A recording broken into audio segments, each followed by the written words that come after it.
Fanë edhe liderët e dy partive më të mëdha opozitare nuk i kemi numrat, atë nëse nuk i kanë numrat, unë nuk e di se cila do të jetë ajo zgjidhje, po gjithmonë duhet me vlerësu tendencën për me zhblloku situatën çfarë kemi.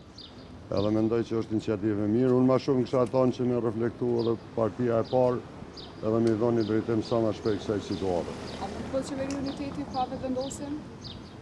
Po nuk e di tani se si do të jetë ajo matematika e numrave prapë, domethënë nëse ne nuk i kemi numrat, si do të duket ajo qeveri pa vetëvendosjen, kur e dim që ka dalë partia e parë në zgjedhjet e fundit.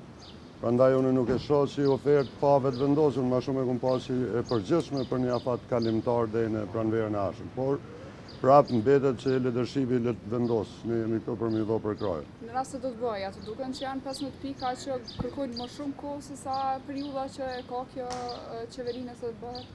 Po nuk janë as Bibel, as Koran, ato mund ndryshohen, megjithatë është një ide fillestare që la duhet më trajtu, po të shohim tash. Mund të ketë lëvizje, po prapë unë e pasha deklaratën e ish-kryetarit Kuvendit, që thanë 2 javë të ardhshme mund të ketë ndryshime. Ma shumë jemi primi i besu ish-kryetarit Kuvendit, që ndoshta do ta bëjnë një ofertë që la jap zgjidhje. Faleminderit shumë. Që mund të jetë ajo zotëri? Drejtojë një ish-kryetarit.